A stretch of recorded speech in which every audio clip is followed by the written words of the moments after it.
গত 15 বছর ধরে গোটা বাংলাকে উনি জ্বালিয়েছেন, সবাইকে উত্ত্যক্ত করেছেন, বিরক্ত করেছেন। আজকে বাংলা ওনাকে পিপলস ম্যান্ডেট দিয়ে বার করে দিয়েছেন। এখন এই আদালতে আসছে, আমরা খুব চিন্তিত এখন যে আমাদেরকে আবার জ্বালাবেন আর কি, মানে বিরক্ত করবেন। এই দেখুন না, আদালত থেকে একটা পলিটিক্যাল ফোরাম হিসেবে তৈরি করার চেষ্টা করছে, তো ইস্যু তৈরি করার চেষ্টা, ভেসে থাকার ব্যর্থ চেষ্টা একটা। কেননা জনরোষ কী হয়েছে আপনারা সবাই দেখেছেন।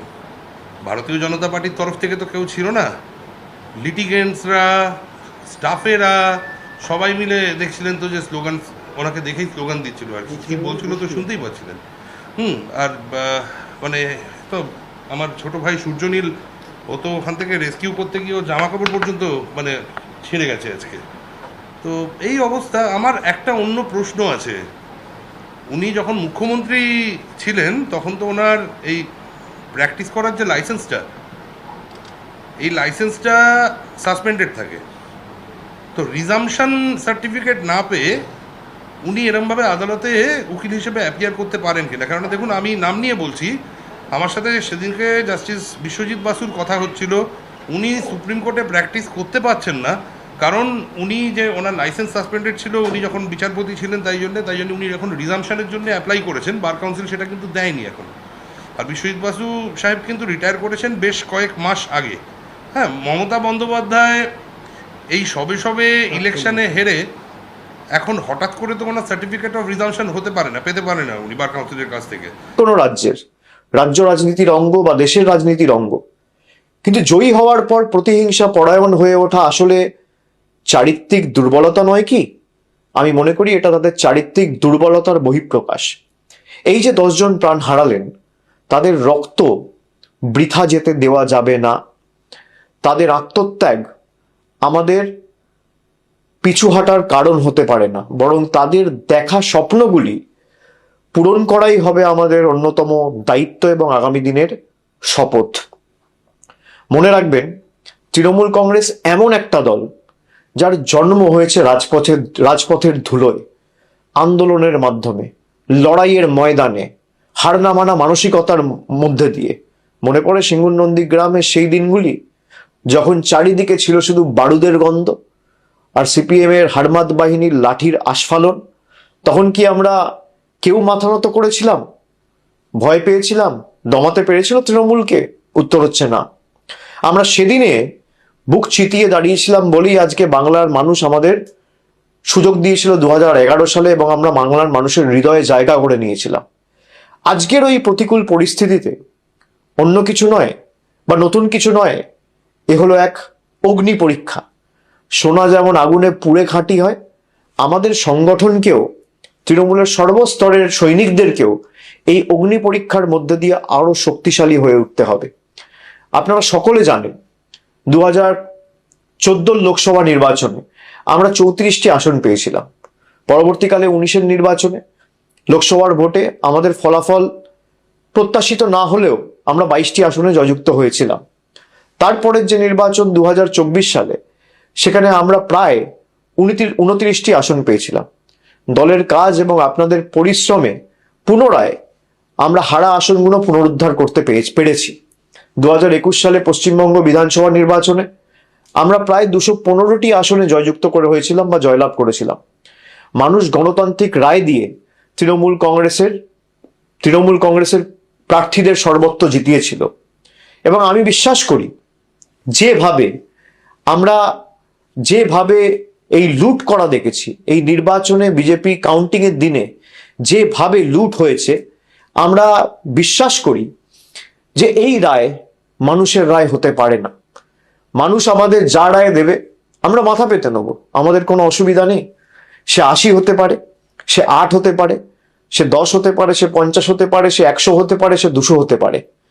কিন্তু 100-র বেশি আসনে কাউন্টিং এর দিন যেভাবে একতরফা লুট করেছে কেন্দ্রীয় বাহিনীকে ব্যবহার করে, আমরা নিশ্চিতভাবে আগামী দিন বিচার ব্যবস্থার কাছে বিচার চাইব। আমরা ইতিমধ্যে দাবি করেছি কাউন্টিং সেন্টারগুলোর ফুটেজ রিলিজ করা হোক।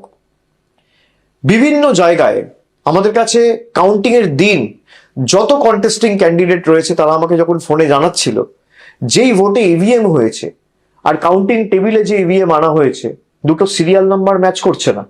যখন রিটার্নিং অফিসারকে বলা হচ্ছে, রিটার্নিং অফিসারের কাছে কোনো উত্তর নেই, তখন কেন্দ্রীয় বাহিনীকে ডেকে তৃণমূলের এজেন্টদের মেরে বের করে দেওয়া হচ্ছে, তৃণমূলের ইলেকশন এজেন্টের কার্ড ছিঁড়ে দেওয়া হচ্ছে, কন্টেস্টিং ক্যান্ডিডেটদের কার্ড ছিঁড়ে দেওয়া হচ্ছে, কাউন্টিং হল থেকে বার করে দেওয়া হচ্ছে।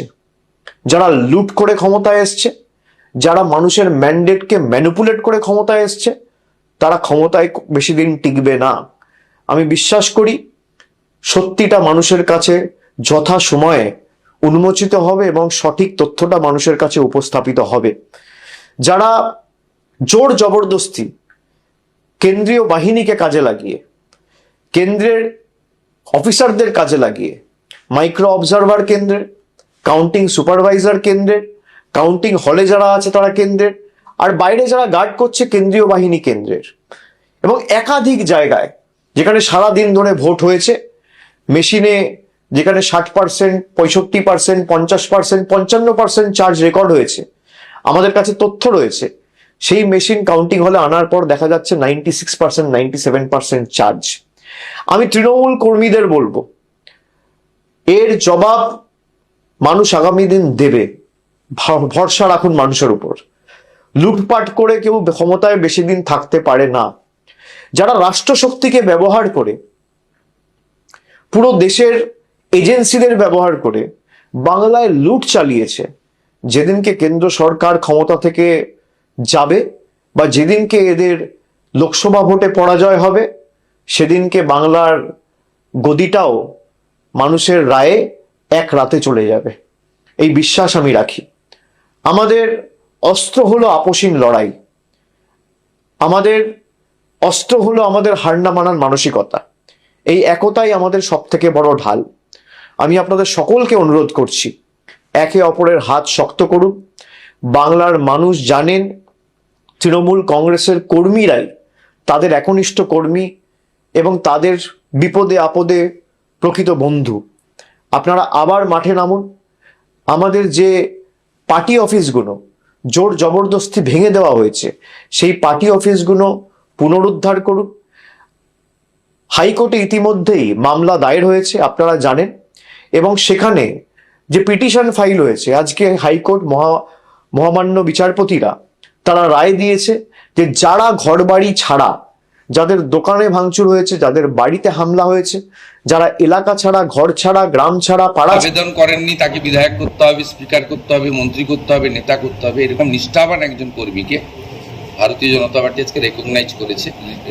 এবং সবচেয়ে বড় কথা হচ্ছে, এই পথটা চালানোর জন্য রাজনৈতিক অভিজ্ঞতা এবং উচ্চশিক্ষারও কিছুটা দরকার রয়েছে। উনি নিজে একজন সিএ, চার্টার্ড অ্যাকাউন্টেন্ট, এবং এই ধরনের মানুষকে আমরা মনোনীত করতে পেরে আমরা সকলে খুশি। এবং ওনার চালানোর ক্ষেত্রে আপনাদের সকলের সহযোগিতাও আমরা চাইব এবং আশা করব পরম্পরা মেনে। এখানে স্পিকার নির্বাচন কোনোদিন হয়নি।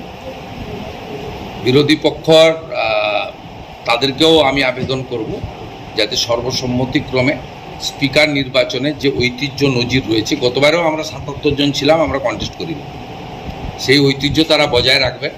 এবং আগামীকাল 11টার সময় স্পিকার নির্বাচন হবে। আসুন আমরা পশ্চিমবঙ্গের পরম্পরা ঐতিহ্য রেখে সংসদীয় গণতন্ত্রের যে মহান প্রতিষ্ঠান, এটা আমাদের মন্দিরের মতো, সবাই মিলে